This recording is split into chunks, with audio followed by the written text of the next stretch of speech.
lo que el presidente salió a anunciar hace apenas un par de días, y es la deducibilidad de colegiaturas. ¿Qué lectura hay?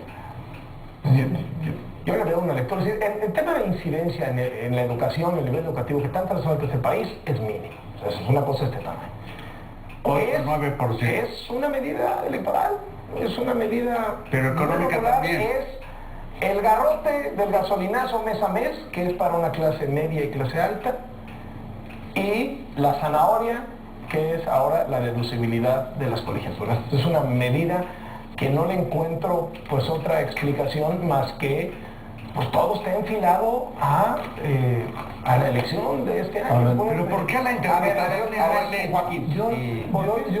No, es que fue lo que pidió, me dijo qué lectura le das. Sí. Yo no estaría de acuerdo contigo de todo, Carlos, porque aún entendiendo la intención electorera me parece que pues se queda corta, porque te estás hablando del 9% de los alumnos, ¿sí? Beneficia a una minoría.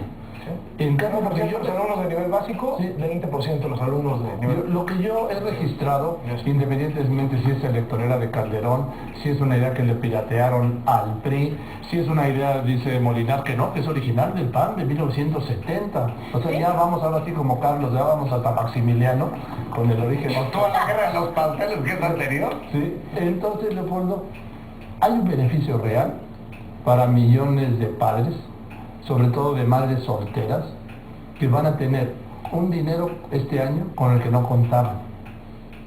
No estoy refiriéndome a las razones políticas, sino a los efectos prácticos.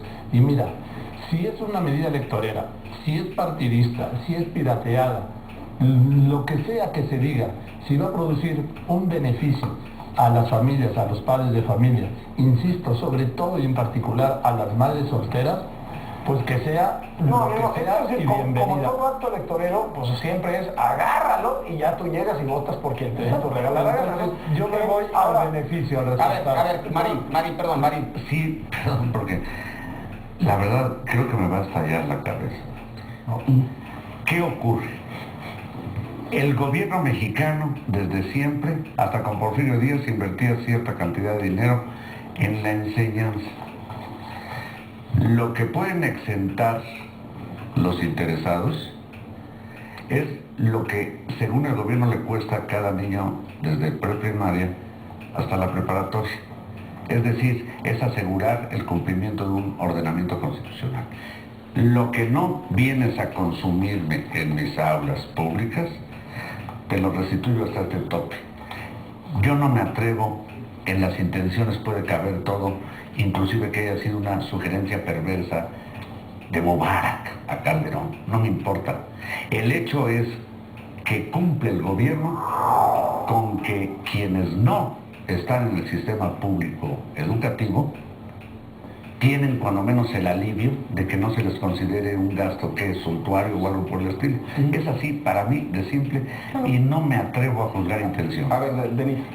Yo creo que hay una lectura y creo que es muy importante, en México había un planteamiento, quizá muchos piensen utópico, que era que cada año o que cada generación se redistribuyen las cartas y que el objetivo era que todos empezaran con la misma educación. Otros países lo han logrado, nosotros no lo logramos, que era una buena educación pública de calidad y que todos, clases bajas, clases medias, clases altas, tuvieran la misma educación. El tomar la posición efectivamente desde los 60 casi el PAN plantea que hay que apoyar a la educación privada para darle posibilidad de elección a los padres.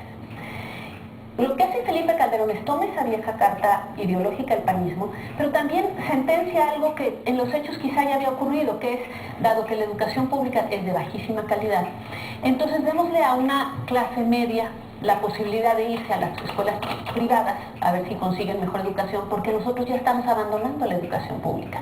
Y se ha abandonado en los hechos.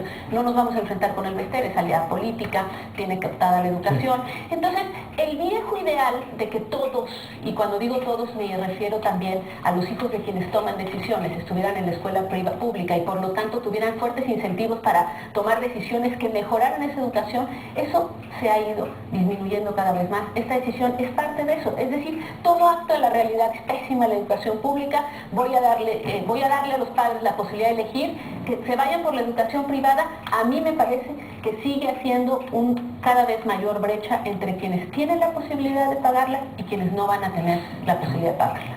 A ver, con todo respeto, Denise, creo que ni siquiera va por ahí el asunto, ¿no? El hecho ¿Tiene es, efectos?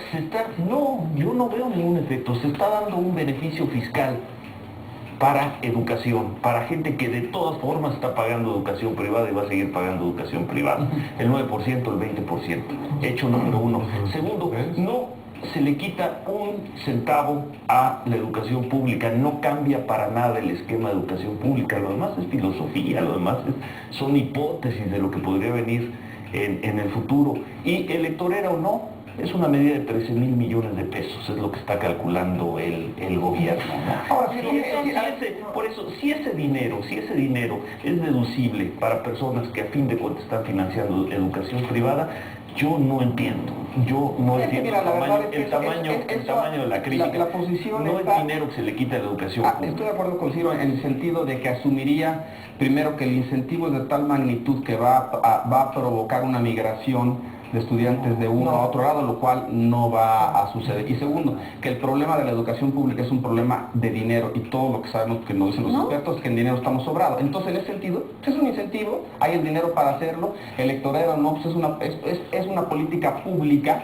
que la clase media y sobre todo la clase media baja agradece. Pero quiero ir a otro tema vinculado a esto, Joaquín, y esto es rescatando lo que decía Carlos Loret de Mola, que al final de cuentas tiene un carácter electoral, y seguramente lo tienen, los gobiernos hacen eso. Lo que tampoco hemos dicho aquí, y tiene que ver con esto, es que es una propuesta que viene del PRI, viene de la propuesta de reforma, en la propuesta de reforma fiscal de Beltrones, que curiosamente quien se la dinamita es Paco Rojas. Es decir, el PRI, de que viene la propuesta de reforma fiscal de Beltrones, yo creo, y dice, esto viene caliente y tiene muchos efectos electorales. Toma la parte de la reforma educativa y la saca. Mientras el PRI no puede comerse este pastel porque quien lo dinamita es Paco Rojas, ¿no? Sí, Leopoldo, mira, así como hace un momento hablábamos de que estaba en la naturaleza de ciertas organizaciones actuar como actúan, pues también está en la naturaleza de los grupos políticos del PRI actuar como actúan. Es un problema donde se da un enfrentamiento. Está la propuesta esta de reforma fiscal hacendaria de Beltrones, el coordinador del PRI en el Senado de la República. ¿Y quién se la bombardea? No el gobierno, no el sector privado, no sus colegas y compañeros diputados del PRI en San Lázaro. Y mientras el gobierno se apropia de parte de Pues ese claro, de la moda lo que me acomoda. Y entonces, ¿sí? ¿Qué está ocurriendo, Leopoldo? ¿Por qué reacciona así Rojas? Pues yo lo estoy viendo nada más por un factor que se llama la sucesión presidencial. No me encuentro otro motivo para bombardear, para dinamitar una propuesta, una iniciativa de reforma de ley de un coordinador de tu mismo partido. Yo todavía, si no es por el 2012 y quizá pasando por el 2011, no entiendo esta razón como no entendías hace un momento. Carlos Loret, ya la propuesta de Beltrones ante esta iniciativa del presidente y la oposición de Rojas, ¿está muerta o todavía no? Bueno, el problema de la propuesta de Beltrones tenía que ver fundamentalmente con que tenía que pasar por el PRI en la Cámara de Diputados, y el dique de declaración fue de Francisco Rojas, que está muy cerca de Beatriz Paredes. Esto es una pelea entre presidenciales. O sea, Beltrones saca esta propuesta para ganar notoriedad de cara a sus aspiraciones políticas. Como no es de como no es de Beatriz Paredes, pues Paco Rojas le para en seco. Pero quien gobierna la Cámara de Diputados en lo que toca al PRI es Peña Nieto. Entonces, están muy divididos, ni del PRI va a salir ese asunto. Yo la verdad no creo que... Es muy interesante porque lo que estamos viendo es que, ya vamos al electoral estrictamente, el gobierno está actuando desde las elecciones del año pasado, de mediados, con lo de la TNE, está tomando decisiones de política pública y posicionamientos políticos, algunos hemos cuestionado incluso aquí como filtraciones a medios, etcétera, pero está actuando y el PRI se ve pasmado, ¿no? Doctor, por los conflictos internos entre ellos. Sí tiene sus conflictos a nivel nacional.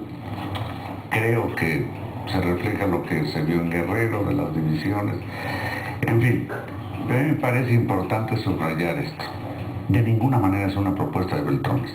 Tiene toda la razón, Denise. El antecedente está en la derechosa asociación de... Bueno, pero está hablando en este momento, en esta coyuntura política, por supuesto que es una propuesta La legítima. otra cosa, si me permites, doctor, decir, es que creo que en cambio desatina Denise crasamente cuando habla de la falta de calidad de la educación pública y como si la privada fuera la gran cosa. No, la mejor educación está en el servicio público de enseñanza.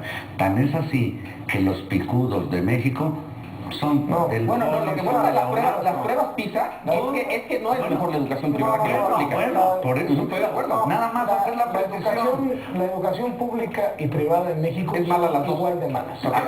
Tiro. Y los planes de educación no los hace el Bester Gordillo, los hace la Secretaría de Bueno, a ver, Educación. nada más. ¿Cómo ves el juego político con todo esto digamos, decisiones de política pública? Sí hay un juego electoral, sin duda, ¿tú crees? Por parte de los priistas. Y por parte del gobierno. No, sí, por supuesto, todo es política y el gobierno toma esta decisión con fines acto políticos, del gobierno, etcétera. Pero creo que es una medida atinada, no costosa y que de ninguna manera pone en riesgo la educación, la inversión en educación pública. Bueno, a ver, tenemos que hacer un corte y regresar para cuando menos dos temas que me parece que quedan ahí muy importantes para discutir e interesantes cuando menos. Uno es el asesinato de este agente de migración y aduanas estadounidense que previsiblemente tendrá una reacción diplomática de Estados Unidos. Y el segundo, el tema de Carmen Aristegui y su regreso a la radio. Hacemos un corte y regresamos.